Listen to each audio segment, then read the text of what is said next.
हम विभिन्न चिकित्सा पद्धतियों की बात कर रहे थे, तो उसमें हम योग पढ़ चुके, प्राकृतिक चिकित्सा पढ़ चुके। अब हम बात करते हैं यूनानी चिकित्सा की। यूनानी चिकित्सा और आयुर्वेद की चिकित्सा में क्या समानता है, इसकी बात करते हैं।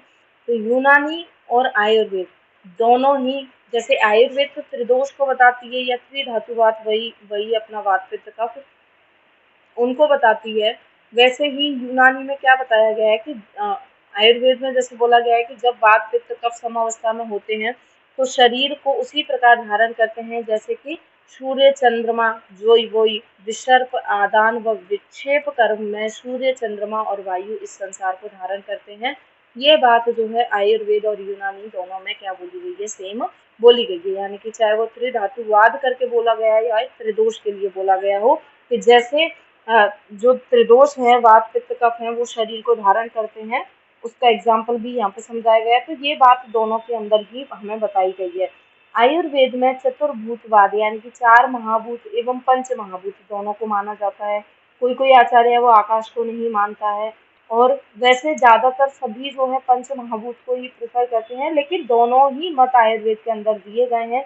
लेकिन यूनानी चिकित्सा जो है उसमें पहले वायु, अग्नि, जल और पृथ्वी, देखो यहाँ पे चार महाभूति माने गए, आकाश नहीं माना गया था। सबसे पहले जब यूनानी का इतिहास आया था तो वहाँ पे केवल चार ही महाभूत माने गए थे, आकाश नहीं माना गया था। लेकिन बाद में हिपोक्रेटिस ने आकाश महाभूत को मिलाकर के यहाँ भी पंच महाभूतवाद दे दिया। तो आयुर्वेद और यूनानी दोनों के अंदर चार महाभूतवाद और पंच महाभूतवाद दोनों को ही माना गया है। लेकिन ये बात आपको याद रखनी है कि यूनानी में पहले चार ही माने गए थे, आकाश उसमें बाद में ऐड किया गया। दोषों की विषमता से रोग और साम्यता से आरोग्य होता है। दोनों ही चिकित्सा पद्धतियां, चाहे वो आयुर्वेद वाली हो यूनानी हो, दोनों ही इस बात को एग्री करते हैं। आम दोष को भी दोनों चिकित्सा पद्धतियों में माना गया है। ठीक है, तो ये सेम सेम चीजें पढ़ रहे हैं हम कि आयुर्वेद और यूनानी में क्या क्या सिमिलरिटीज है वो बात कर रहे हैं। और ये भी कहा गया है कि आम दोष के कारण बहुत सारे रोग उत्पन्न होते हैं। ज्वर की तीन अवस्थाएं हम ज्वर के अंदर पढ़ चुके हैं, साम, पच्यमान और पक्वावस्था। जैसे आयुर्वेद में बताई है वैसे ही यूनानी में भी बताई है। दोनों पद्धतियां मानती हैं कि रोग के विपरीत गुण वाली औषध के प्रयोग से रोग क्या हो जाता है, शांत हो जाता है। तो जब भी अगर रोग होता है तो हम आयुर्वेद में भी क्या है, संशमन चिकित्सा में उसकी विपरीत गुण वाली औषधों का यूज करते हैं, वैसे ही आपको यूनानी के अंदर करना होता है। रोगों की साध्य असाध्यता का महत्व दोनों पद्धतियों में बताया गया है। चिकित्सकों की आचार संहिता, उनके सम्य व मानवीय व्यवहार को दोनों पद्धतियों में बताया गया है। रोगोत्पत्ति व शमन में जैसे हम पढ़ते हैं ना, द्रव्यपार्श्व चिकित्सा है, ग्रहों के लिए चिकित्सा या ऋतुओं का प्रभाव आयुर्वेद में पढ़ते हैं, वैसा ही सेम टू सेम यूनानी में भी बताया गया है। जैसे चरक ने इंद्रिय स्थान में अरिष्ट का वर्णन किया है, स्वप्न संबंधी अरिष्ट भी आचार्य चरक ने बताए हैं, वैसे यूनानी में भी सेम अरिष्ट का वर्णन किया गया है। फिर आती है रोग परीक्षा में हम आतुर की प्रकृति देखते हैं, उसकी दशा आतुर प्रकृति हम पढ़ते हैं, सार संहनन, व्यायाम, अग्नि, वो सारी हम पढ़ते हैं डिटेल में। तो रोग परीक्षा में हम आतुर की प्रकृति, देश, काल आदि का महत्व दोनों में ही देते हैं। जैसे हम आयुर्वेद में देंगे वैसे ही एज वेल एज हम यूनानी में भी रोग की परीक्षा में आतुर की परीक्षा का भी विशेष महत्व दोनों के अंदर बताया गया है। राजक्षमा जो डिजीज है वो भी यूनानी और आयुर्वेद दोनों में बताई गई है। भ्रूण विज्ञान के विषय में भी दोनों में सेम सेम बातें कही गई हैं। जो गर्भ विज्ञान हम आयुर्वेद के अंदर पढ़ते हैं वही सेम गर्भ विज्ञान बोलो या भ्रूण विज्ञान बोलो, वो हम यूनानी में भी देख सकते हैं। आपको यूनानी पढ़नी नहीं है, ठीक है, बस हम आपसे अगर क्वेश्चन पूछा जाएगा, वैसे आज तक ना तो कभी आया है ना कभी आएगा, लिख के ले लो इस चीज़ को, लेकिन अगर पूछा भी गया तो यही क्वेश्चन उठेगा कि इसकी सिमिलरिटीज आप हमें बताइए। आयुर्वेद में जैसे दंत की उत्पत्ति का कारण जो है वो पित्त माना गया है, जब आप काशिक संहिता पढ़ोगे वहाँ बताई गई ये बातें। ठीक उसी प्रकार जो यूनानी में जो हिप्पोक्रेटिस है उसने भी दंत मूल शोध को पित्तज माना है। जैसे हम बोलते हैं कि दांत की उत्पत्ति में मेन पित्त और रक्त होता है, और उन्होंने भी बोला है कि जब दंत मूल में अगर इन्फ्लामेशन होता है या शोथ होता है तो वो पित्त की वजह से होता है। तो कहीं ना कहीं उत्पत्ति भी दोनों ने सेम ही मान ली। और हिप्पोक्रेटिस के चिकित्सा विज्ञान में रोग निदान व उनका उपचार आयुर्वेद के अकॉर्डिंग ही किया गया है। हिप्पोक्रेटिस ने जब यूनानी में चिकित्सा का वर्णन किया, जैसे हमारे आचार्य चरक ने आयुर्वेद में चिकित्सा का वर्णन किया है, तो उसमें जो निदान है, जो उनका चिकित्सा है, वो जैसे आयुर्वेद में बताई है वैसे ही हिप्पोक्रेटिस ने जो है वो यूनानी के अंदर बताई है। इन विषयों को ग्रीक चिकित्सकों ने भारतीय वैद्यों से ही सीखा। तो यूनानी सबसे ज़्यादा कहाँ चलती है? ग्रीक में चलती है।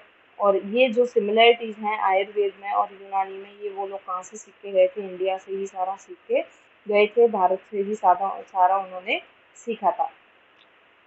फिर इसके अंदर आता है खिलवत। खिलवत को जैसे हम आयुर्वेद में दोष कहते हैं, वैसे ही ये क्या कहते हैं? दोष को, ये जैसे हम वात पित्त कफ को दोष कहते हैं, तो ये वात पित्त कफ को क्या कहते हैं यूनानी में? खिलवत या अखलात कहते हैं। ठीक है, तो उसके बारे में हम पढ़ने वाले हैं। खिलवत का अर्थ क्या होता है? खिलवत का अर्थ होता है मिश्रित वस्तु, यानी कि ये दोष भोजन के पाचन के समय उत्पन्न होते हैं। जैसे हम अवस्था पाक पढ़ते हैं कि भोजन खाते ही कफ बढ़ेगा, फिर उसके पाचन की अवस्था में पित्त बढ़ेगा, और फिर भोजन के पूर्ण पाचन पर या जीर्ण होने पर वायु बढ़ेगी। तो भोजन के पाचन के समय जो उत्पन्न होता है उसको यूनानी में खिलवत या अखलात कहा गया है। आयुर्वेद में दोषों की उत्पत्ति में बताया गया है कि आहार जब, वही अवस्था पाक जो अभी मैं बात कर रही थी, कि आहार जब आमाशय में पाक होता है तब मधुर रस की उत्पत्ति होगी, और ये मधुर रस में क्या बनेगा? फेन बनेगा।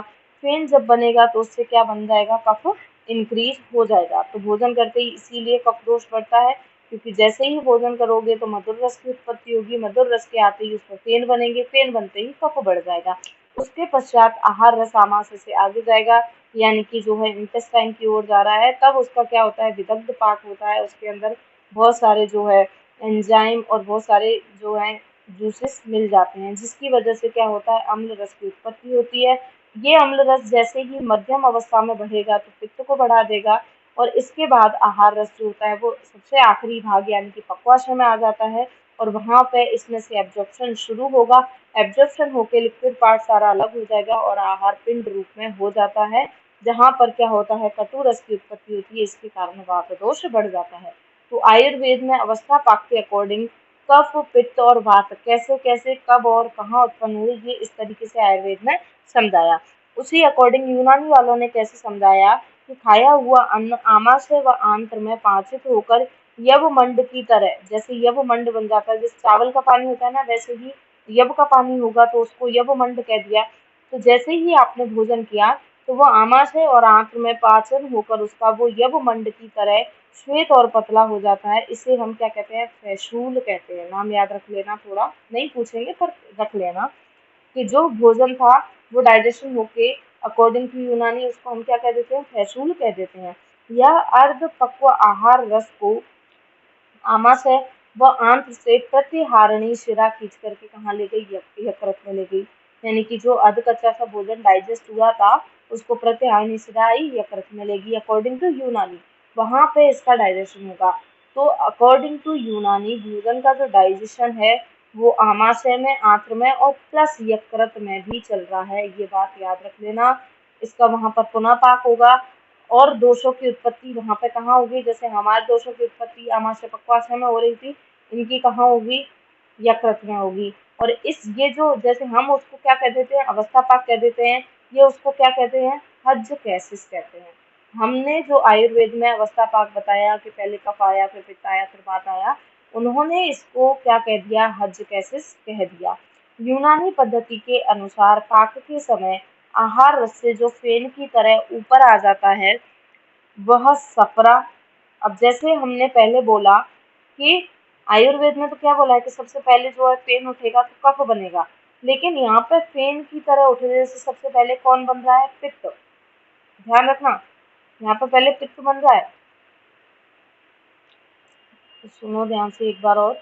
यूनानी पद्धति के अनुसार पाक के समय आहार रस से जो फेन की तरह ऊपर आ जाता है वो क्या है? सफरा है। ठीक है, और जो तल में नीचे बैठ जाता है वो क्या है? सौदा यानी कि वात है। और जो अग्नि की कमी के कारण अधकच्चा ही रह जाता है, अधपक्व ही रह जाता है, उसे हम क्या कहते हैं? श्लेष्मा कहते हैं। तो हमने फेन से कफ बनाया और इन्होंने फेन से पित्त बना दिया। जो नीचे बैठ गया वो इनका सौदा या वायु हो गई, और जो बेचारा पूरा पक भी नहीं पाया वो इनका क्या है? श्लेष्मा। और जो भाग पूरा पक जाता है, जिस जो पूरी तरीके से पक चुका है एकदम, वो क्या है? खून। तो इन्होंने यूनानी में, आप बस एक चीज ध्यान रखा, यूनानी में 4 दोष यानी कि रक्त को भी दोष माना गया है। ये वात को सौदा कहते हैं, पित्त को ये सफरा कहते हैं, कफ को ये बलगम कहते हैं और खून तो खून हो ही गया। ठीक है, आयुर्वेद में हमने वात पित्त कफ बोला, इन्होंने सौदा सफरा और बलगम बोला और चौथा दोष जो है इन्होंने खून बोल दिया। ठीक है, ये बात हो गई। फिर हम देखते हैं 4 दोष, यानी कि 4 अखलात बोला जाए या 4 दोष। तो पहले हम रक्त दोष की बात करते हैं। यूनानी चिकित्सा पद्धति में रक्त को सर्वश्रेष्ठ दोष या अखलात माना गया है। रक्त कैसा होता है? उष्ण होता है, स्निग्ध होता है और रक्त से ही शरीर को न्यूट्रिशन मिलता है, क्योंकि पूरी बॉडी में सर्कुलेशन हो रहा है। न्यूट्रिशन भी किससे मिल रहा है? ग्लूकोज वगैरह सारा कहाँ से मिल रहा है? आदान प्रदान सारा कहाँ से हो रहा है? रक्त से हो रहा है। तथा शरीर में उष्णता भी किससे रहती है? हीमोस्टेसिस को मेंटेन करने वाला भी कौन है? ब्लड ही है ना। कोल्ड कोल्ड ब्लड और जो है वार्म ब्लड एनिमल जो हम बोलते हैं, क्यों? क्योंकि जो ब्लड है वो कैसा है? उष्ण स्वभाव का है। तो रक्त जो होता है वो 2 प्रकार का होता है, एक तो प्राकृत होता है, एक विकृत होता है। प्राकृत जो रक्त होता है यह खरगोश के खून के समान होता है। जैसा शशक रक्त होता है वैसे ही रक्त के समान अगर रक्त है शरीर में तो वो प्राकृत रक्त है और इससे कोई भी दुर्गंध नहीं आएगी। और रस कैसा होता है प्राकृत रक्त का? मधुर रस होता है। फिर उसके बाद आता है विकृत रक्त। विकृत रक्त में से क्या आएगी? दुर्गंध आएगी। 3 प्रकार का होता है ये, दमे बलगामी, दमे सौदावी, दमे सफरावी। यानी कि दमे का मतलब क्या है? दूषित। बलगामी यानी कि कफ से दूषित या श्लेष्मा युक्त रक्त। दमे सौदावी यानी कि वात युक्त रक्त या सौदा युक्त रक्त। दमे सफरावी यानी कि पित्त युक्त रक्त। तो इनसे क्या आएगी? दुर्गंधी आएगी, क्योंकि दूसरे दोष भी इसके साथ ऐड हो चुके हैं। फिर दूसरा दोष आता है हमारा बलगम, या जिसको हम कफ समझ सकते हैं। तो कफ जैसा आयुर्वेद में स्वभाव का होगा वैसे ही इनके यहाँ होगा, यानी कि स्निग्ध होगा, श्वेत होगा, चाहे उसका नाम दूसरा रख दो लेकिन प्रॉपर्टीज तो सेम ही रहेंगी ना। तो कफ कैसा होगा? बलगम कैसा होगा? स्निग्ध होगा, श्वेत होगा, शीत होगा, शांत होगा। इससे शरीर का क्या रहता है? पोषण रहता है, क्योंकि सारा मेद है, फैट है, वो क्या है? कफ ही तो है। शरीर में चिकनाहट पैदा करेगा, अंगों की इससे स्मूथनेस बढ़ जाती है, क्योंकि जॉइंट के अंदर श्लेष्मक कफ भरा हुआ है, वो चलने में फ्रिक्शन उत्पन्न नहीं होने देगा, तो गति आसान हो जाती है। तथा मस्तिष्क को भी पोषण देता है। जो मस्तिष्क के अंदर तर्पक कफ बोलो या CSF बोलो, तो वो भी क्या है? मस्तिष्क को पोषण दे रहा है। फिर तीसरा दोष आता है सफरा। सफरा क्या है? ये जो पित्त है, पित्त कैसा होता है? पीत वर्ण का होता है, उष्ण होता है, पित्त रस युक्त होता है, कड़वा होता है। किन्हीं कारणों से यदि सफरा का स्राव ज्यादा हो रहा है तो आमाशय और गुदा में जलन होगी, क्योंकि नाम बदलने से पित्त अपना स्वभाव थोड़ी छोड़ देगा। तो अपनी उष्णता तीक्ष्णता के कारण अगर वो बढ़ जाता है तो आमाशय में पेट में जलन करेगा और गुद में जलन करेगा। पित्त से ही क्या होता है, या फिर जो सफरा है उसी से आहार का पाचन होगा। अपनी तीक्ष्णता के कारण ये कृमियों का नाश कर देता है। जहाँ पित्त होगा वहाँ कृमि ठहर ही नहीं सकते। यकृत से जब पित्त का स्राव होकर के आंत्र में आता है तो आंतों को उत्तेजित कर देता है और यहीं से फिर क्या होता है? मल भाग और पेशाब भाग अलग होगा, यानी कि मल उत्पत्ति में भी किसकी इम्पोर्टेंस है? पित्त की इम्पोर्टेंस है। सफरा अगर पित्त दूषित हुआ, सफरा दूषित हुआ, तो वही रोग जो आयुर्वेद में होते हैं, कामला, पांडु, हलीमक, यकृत के विकार, पित्त वमन, पित्त रक्तसार, पित्त ज्वर और पित्त शूल आदि विकार सफरा या पित्त के कारण होंगे। चौथा दोष है हमारा वायु या सौदा।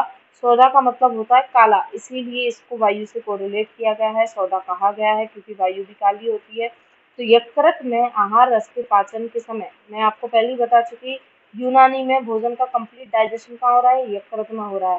तो यकृत में आहार रस के पाचन के समय जो भाग तल में नीचे बैठ जाता है, अभी हमने पढ़ा है कि जो नीचे बैठ गया वो कौन है? वायु है। जो ऊपर उठ गया पेन की तरह वो कौन है? पित्त है। और जो अधकच्चा रह गया, अधपक्व रह गया, वो कफ है। पूरा पक गया वो रक्त है। तो उसे हम क्या कहते हैं? सौदा कहते हैं।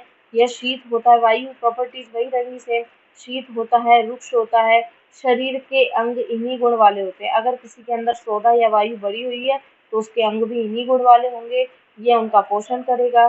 जैसे अस्थियां, अस्थियों के अंदर वायु रहती है, वायु बढ़ेगी तो ये भूख को बढ़ाएगा और आहार में रुचि उत्पन्न करता है। फिर आता है मिजाज। मिजाज क्या है? जैसे आयुर्वेद में हम प्रकृति कहते हैं, ठीक उसी प्रकार से यूनानी चिकित्सा में प्रकृति को मिजाज कहा गया है। जैसे वातुस प्रकृति है, पित्तस प्रकृति है, कफस प्रकृति है, रक्तस। तो वही बोल दिया, जिन व्यक्तियों में वात या सौदा की अधिकता है तो वो सौदा भी मिजाज के होंगे। पित्त और सफरा की अधिकता है, पित्त या सफरा की अधिकता है तो वो सफरा भी मिजाज के होंगे। कफ की अधिकता है तो वो बलगमी मिजाज के होंगे और रक्त की अधिकता है तो वो खूनी मिजाज के होंगे। तो ये जो था वो यूनानी वाला आपका कंप्लीट होता है।